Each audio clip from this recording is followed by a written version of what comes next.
और मेरी जीजियों, शरीर में रोग आ गया, बीमारी आ गई, बच्चों को मंजिल नहीं मिल रही, कंपटीशन एग्जाम में बैठ रहे हैं, सफलता नहीं मिल रही। सावन के महीने में शुक्ल पक्ष की भी अष्टमी पड़ेगी और कृष्ण पक्ष की भी अष्टमी पड़ेगी। बोलो पड़ेगी कि नहीं पड़ेगी? दोनों पक्ष में अष्टमी पड़ती है। सावन के महीने की जो अष्टमी होती है, शिव महापुराण की कथा में और देवी भागवत में वर्णन मिलता है। देवी भागवत में और शिव पुराण में वर्णन मिलता है, अष्ट सिद्धि नवनिधि 64 योगनी सारी विद्या नव देवी सब सावन के महीने की अष्टमी तिथि के दिन महादेव से मिलन करने आती हैं। भगवान देवाधिदेव महादेव 11 रुद्र के रूप में, 12 ज्योतिर्लिंग के रूप में, सहस्त्र नामावली के रूप में शिव उनसे मिलते हैं। वो समय होता है प्रदोष का समय, शाम का समय। जब सावन के महीने की अष्टमी तिथि पड़े, चाहे वो उजाले की पड़े चाहे अंधेरे की पड़े, अष्टमी तिथि पड़े, शाम के समय 2 दीपक, एक लंबी बत्ती का एक गोल बत्ती का, शिव के मंदिर में अपनी कामना कर कर, जो बच्चों को अच्छी नौकरी चाहिए या कोई बीमारी का हल चाहिए या धन की कमी है या कोई समस्या है, एक लंबी बत्ती किसके लिए? जम के बोलो, देवी के लिए। गोल बत्ती किसके लिए? देव के लिए। 2 बत्ती घी की, गोल बत्ती को जलाओ पहले, फिर लंबी बत्ती का जो दिया हो उसकी बत्ती का मुख गोल बत्ती की ओर हो, वो बत्ती अपनी ओर नहीं हो। समझ में आ रहा है ना सबको? जो बत्ती होती है 64 योगनियां, अष्ट सिद्धि, नवनिधि, 9 देवियां, सारी विद्या। शिव जी की जो गोल बत्ती है, शंकर क्या है? ज्योतिर्लिंग, ज्योतिर्स्वरूप। माँ दुर्गा क्या है? ज्योति स्वरूपा। क्या कहते हैं? ज्वाला महारानी की, ये ज्योति के रूप में।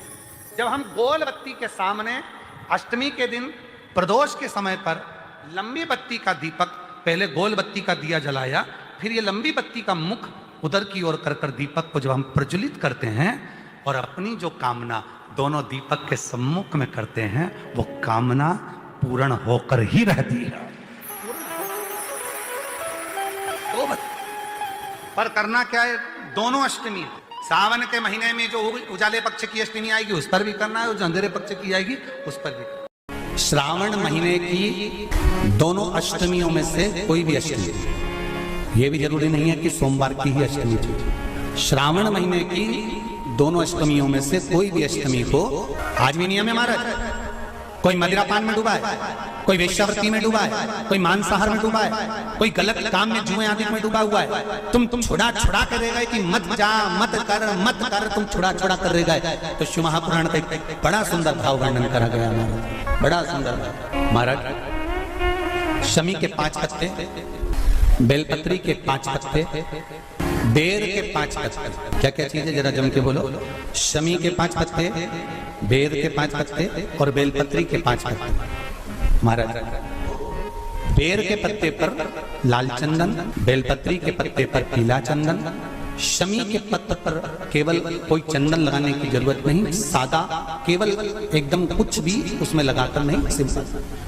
पहले लाल चंदन वाले पत्ते, फिर बेलपत्री के पत्ते, फिर शमी के पत्ते शिवलिंग के ऊपर समर्पित कर उसको उठाकर वापस लाकर बेलपत्री के पेड़ के नीचे ही 1 लोटा जल समर्पित कर पहले पत्ते चढ़ा देंगे, फिर लोटा भर जल समर्पित कर देंगे। उसी चढ़े हुए पत्तों में से 5 बेलपत्र को लेकर अपने घर जा रहे और अवधूतेश्वर महादेव, कौन सा महादेव? अवधूतेश्वर महादेव। ये अवधूतेश्वर महादेव कौन से हैं? आपको कथा में कई बार वर्णन करा गया है। शंकर भगवान को क्रोध आया, ब्रह्मा जी ने क्रोध को लिया, समुद्र में डाला। उस रूप को क्रोध का एक रूप था, क्योंकि जो मदिरा पान करने वाले होते हैं, व्यसन करने वाले होते हैं, गलत काम करने वाले होते हैं, इनको सुधार करेगा। जितना तुम समझाओगे ये उतना आग बबूला होंगे। तुम बच्चों से कहोगे गलत लड़के के साथ रहना मत रहे, तो और ज्यादा क्रोध करेगा, और चिड़चिड़ करेगा, और अपशब्द कहेगा। तो ये क्रोध को संयमित कर। अवधूतेश्वर महादेव 5 पत्तों को लेकर आइए कुछ समय बाद जैसा जैसा समय की अनुकूलता मिले आप किसी मदिरा का पान करने वाले या किसी व्यक्ति को वो पत्ते दोगे या प्रसाद के रूप में दो तो अच्छी बात है, नहीं तो उस पत्ते का थोड़ा थोड़ा भाग भी प्रतिदिन मात्र 21 दिन तक अगर थोड़ा थोड़ा भाग भी दे दिया जाए तो धीरे धीरे धीरे धीरे मदिरा पान, व्यसन, गलत आदतें छूटना प्रारंभ हो जाती है और वो शंकर की शरणागति ग्रहण करते हैं। महाराज शिव अर्चना, ये तो अभी अभी लोगों की थोड़ी सी सोच गलत हो गई। ये दुनिया के लोगों को ये तो मालूम नहीं है भगवान शंकर के लिए, हाँ शंकर भगवान के पास में भांग रहती है, शंकर भगवान के पास में भांग रखी हुई होती है, शंकर भगवान का भांग का श्रृंगार होता है, क्योंकि उसको बूटी के रूप में, औषधि के रूप में लिया जाए। कोई कहे कि शंकर भगवान भांग का नशा करते हैं तो ये संसार के लोगों को समझा देना कि शिव भांग का नशा, मेरा भोलेनाथ भांग का नशा, शिव नशा। शिव के मंदिर की जितनी सफाई कर सकते हो, शंकर के मंदिर को जितना साफ कर सकते हो, शंकर के मंदिर को जितना निर्मल कर सकते हो उतना करो। अपने मन में एक भाव बना लो, जैसे भगवान विष्णु ने एक भाव बनाया था, सावन के महीने में 108 कमल के पुष्प शंकर जी को दूंगा। पार्वती जी ने भाव बनाया था, श्रावण के महीने में शंकर जी को 2 लोटा जल समर्पित करूंगी। माता सती जो भगवान शंकर की अर्धांगिनी रही, उन्होंने भाव बनाया था, मेरे देवादिदेव महादेव को रिझाने के लिए मैं भगवान शंकर की 108 वृक्ष लता से स्नान कराऊंगी। ये अपने भीतर एक संकल्प अपने भीतर लेना है कि श्रावण के महीने में हमें शिव को कैसे रिझाना है, शंकर को कैसे प्रसन्न करना है, शंकर को कैसे प्रकट करना है, शंकर को कैसे प्राप्त करना है, शंकर को कैसे अपना बनाना है, शंकर को अपने करीब में कैसे लाना है, शिव को अपना कैसे बनाना है, ये अपने ऊपर निर्भर करना है। अष्टमी बहुत सुंदर दिवस है, बहुत बहुत बधाइयां महाराज। वो दुर्गा कोई साधारण नहीं है, वो दुर्गा कोई सहज नहीं है। अष्टमी पर 1 बेलपत्र, 3 शमी पत्र, आप कभी दिल से, कभी मौका मिले हृदय से अशोक सुंदरी वाली जगह का स्पर्श कर कर भगवान शंकर के शिवलिंग पर एक बार समर्पित कर कर देखना, और दूसरे वर्ष इंतजार करना कि तुम अष्टमी के दिन बाबा को शमी पत्र बेलपत्र दिया था, क्या बाबा ने तेरे घर में धन और वैभव दिया कि नहीं दिया। जो स्थिति में गाड़ी चल रही थी वो स्थिति की गाड़ी तेरी पार हुई कि ना।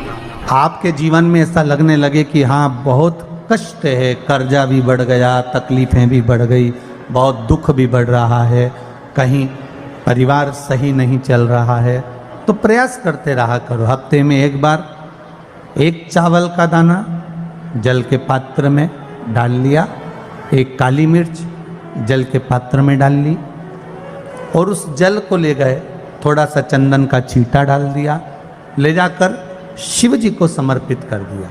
शंकर को जल चढ़ाने के लिए 5 स्थान हैं जहाँ शिव को जल चढ़ाया जाता है और शंकर उस जल को स्वीकार करते हैं, जिसको पंचगंगा कहा गया। 5 स्थान अच्छे से समझ लीजिएगा, जब भी शिव मंदिर में जाएं तो ये 5 स्थान शिव को जल चढ़ाने के लिए ये रखा है। शिवलिंग, गोल जलाधारी, ये चरण जहाँ से पानी नीचे की ओर जाता है।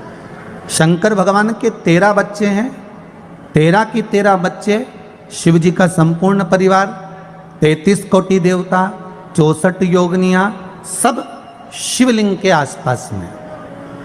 आप शंकर जी के मंदिर में जाकर ये कभी ना विचार करना कि पार्वती जी को ढूंढना पड़ेगा या गणेश जी को ढूंढना पड़ेगा या कार्तिकेय जी को ढूंढना पड़ेगा या भैरव को ढूंढना पड़ेगा। हमें शंकर के मंदिर में जाकर किसी देवता को ढूंढने की जरूरत नहीं है। जहां शंकर भगवान का शिवलिंग रखा हुआ है वो माता जी का हस्तकमल है, माता पार्वती जी का स्थान है। जहां शिवलिंग रखा है वो शंकर भगवान है।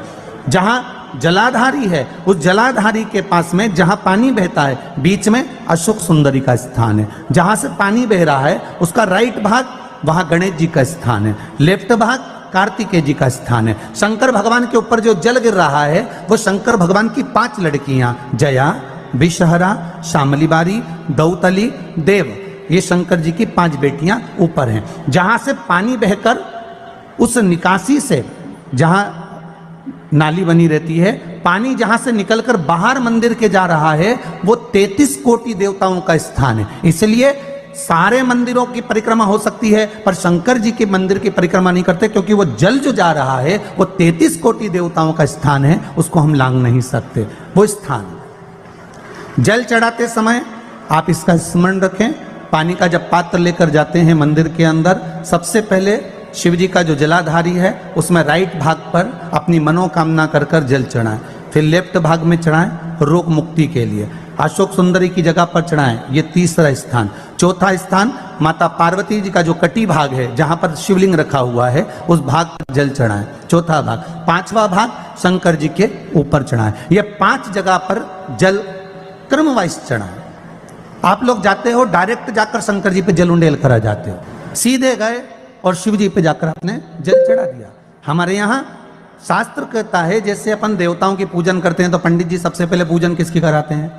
जम के बोलो जरा, गणेश जी की। गणेश जी के बाद पूजन कराते कराते कराते कराते कराते कराते आगे के सारे देवता कराते कराते कराते कराते फिर जन पर पहुंचते हैं। आप डायरेक्ट मूल पूजन कराते कराते कराते कराते कराते कराते आगे के सारे देवता कराते कराते कराते कराते फिर मूल पूजन पर पहुंचते हैं। आप डायरेक्ट मूल पूजन पे पहुंच जाते हो। और सरल भाषा में समझ लो, जितनी सरल भाषा में समझोगे ना उतना अपने जीवन में उतर जाएगा। इस छत के ऊपर आपको चढ़ना है, निशानी रखी है, पाए लगे हुए हैं, आप कैसे चढ़ोगे? एक एक पाए पर पांव रखकर चढ़ोगे कि डायरेक्ट पहला पे रखोगे आखिरी पर?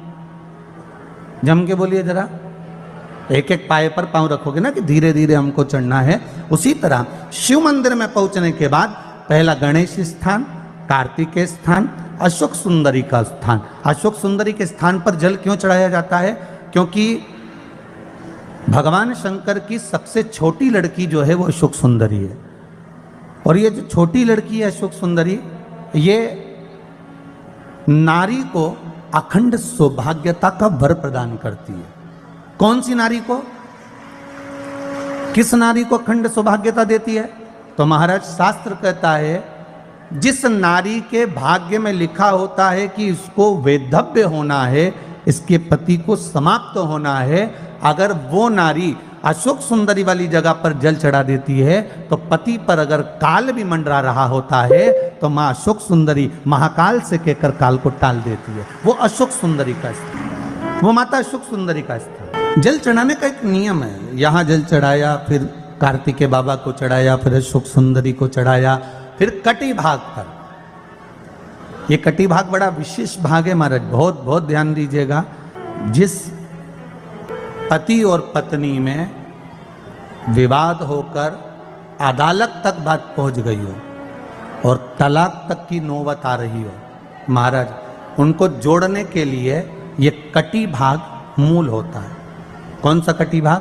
जहां पर शिवलिंग रखा है, जहां शिवलिंग रखा है ये कटी भाग मूल होता है। कहते हैं 5 सोमवार लिंग पुराण वर्णन कर रही है, 5 सोमवार कटी भाग पर जहां शिवलिंग रखा हुआ है 3 उंगली में मक्खन लेकर कटी भाग पर मात्र फेर देने पर और उस पर 7 जगह चंदन लगा देने पर पति और पत्नी का संबंध कभी समाप्त नहीं हो सकता, वो जुड़कर ही रहेगा, प्रेम बढ़कर ही रहेगा। कटी भाग का बड़ा बड़ा महत्व है महाराज। शिवलिंग के कटी भाग पर स्वयं मां जगत जननी जगदम्बा अपने हस्त कमल पर भगवान शिव को झेली हुई।